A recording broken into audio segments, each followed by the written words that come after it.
अस्सलाम वालेकुम। आज हमने जो एमसीक्यूज़ पढ़ने हैं ये है कम्युनिकेशन 2 के एमसीक्यूज़ रिसेप्टर्स और द ऑर्गन्स दैट। अब रिसेप्टर्स का क्या काम है हमने ये देखना है। Carry impulses from brain to effector organ.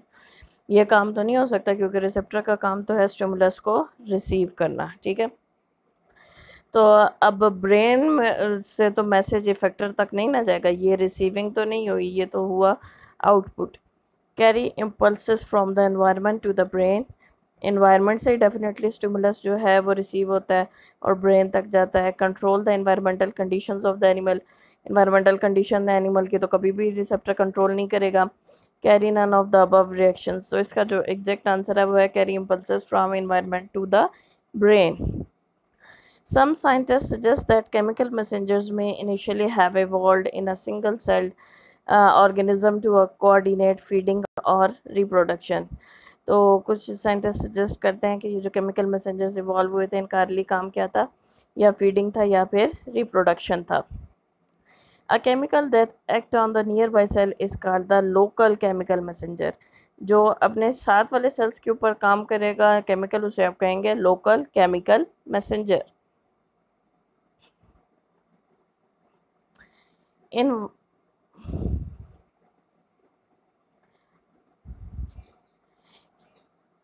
In vertebrates, the chemical produced in gut that help to regulate digestion is called ल्यूमोन्स।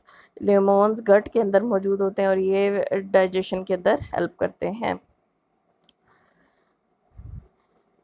In a wound, mast cells secrete a substance that participate in inflammatory response.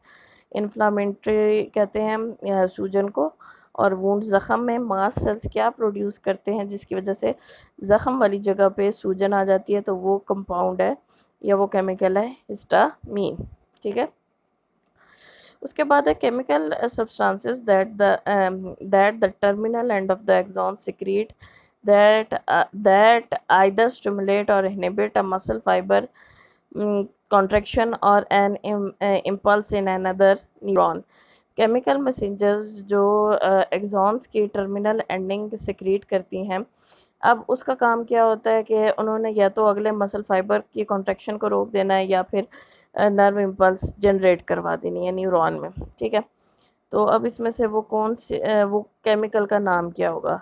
न्यूरोपेप्टाइड्स, pheromones, local chemical messengers और the neurotransmitter. तो आपको पता है कि neuron से जो chemical messenger release हो रहे हैं उसको आप लोग कहते हो neurotransmitters. Hormones in our body are the substances which are, ये हार्मोन्स की स्पेलिंग गलत है, यहाँ पे HOR होता है, ठीक है। secreted in the restricted areas and influence the activity of various part of the body. ये ठीक है। अब ये ठीक कैसे है, देखो हर ऑर्गन के अपने हार्मोन्स हैं और वो उसी रिस्ट्रिक्टेड एरिया के अंदर ही रिलीज हो रहे हैं। सपोज अगर एड्रिनल ग्लैंड के हार्मोन्स हैं तो एड्रिनल के एरिया के अंदर ही रिलीज होंगे, वो ऐसा नहीं है कि वो पिट्यूटरी के एरिया में रिलीज होंगे।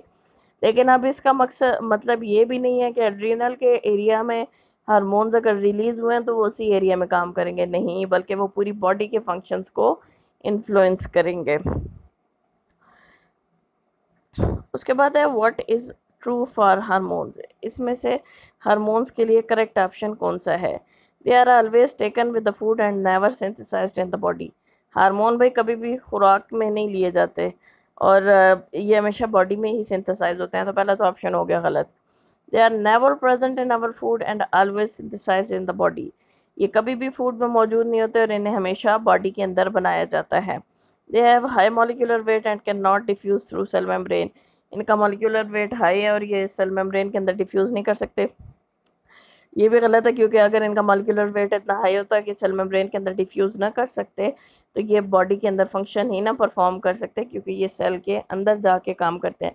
कुछ जो है सेल की सरफेस पर अटैच होते हैं और बाकी जो है वो न्यूक्लियस के अंदर जाके काम करते हैं। आपको मैंने हार्मोनल एक्शन मैकेनिज़म्स पढ़ाए हुए हैं।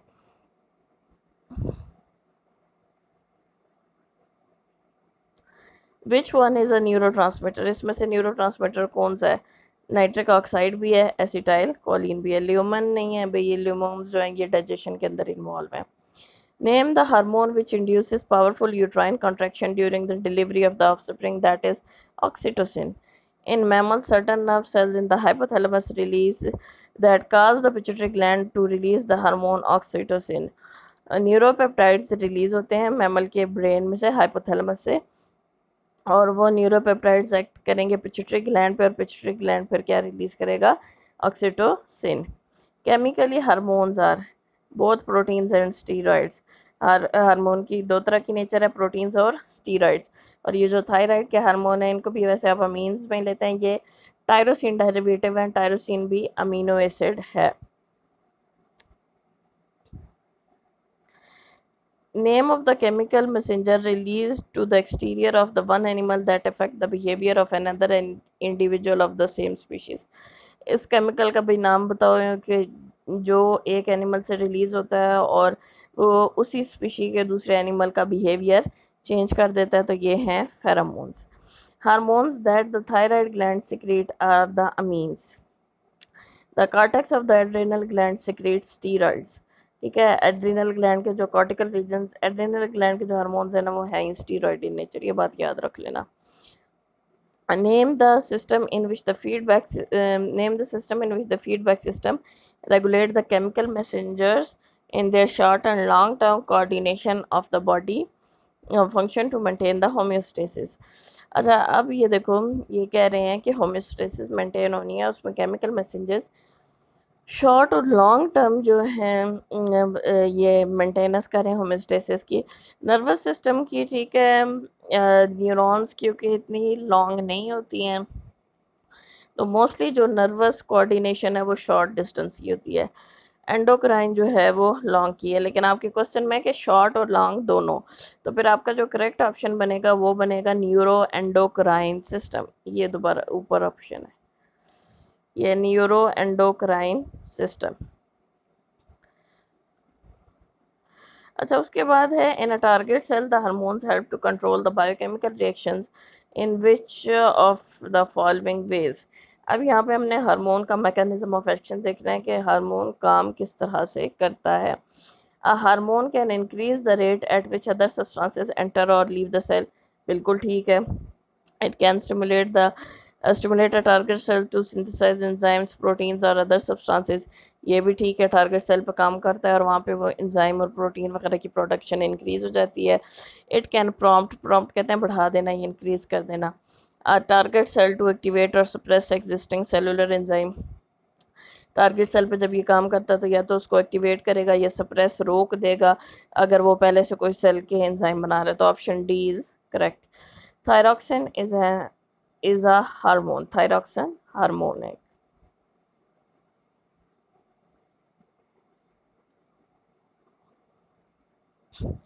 Which of these functions hormones perform in our body? इनमें से कौन से फंक्शन हम हार्मोन हमारी बॉडी में परफॉर्म करते हैं? Regulation of cellular activities and influencing of growth. बिल्कुल ठीक है, सेलुलर एक्टिविटीज़ को इन्फ्लुएंस करेंगे, रेगुलेट करेंगे. Regulation of intermediary metabolism, metabolism में भी हार्मोन्स काम करते हैं. मेंटेनेंस ऑफ होम्योस्टेसिस, ये भी बिल्कुल ठीक है. तो करेक्ट ऑप्शन आपके पास डी है. The study of endocrine is called endocrinology. Pheromones help in affecting the rate of metabolism by increasing adrenaline. ये गलत है. फेरोमोन्स का काम ये है कि उसने म्यूचुअल बिहेवियर जो है सेम स्पीशीज़ के मेंबर्स का इफेक्ट करना है. तो यहाँ पे आपका बी ऑप्शन करेक्ट है.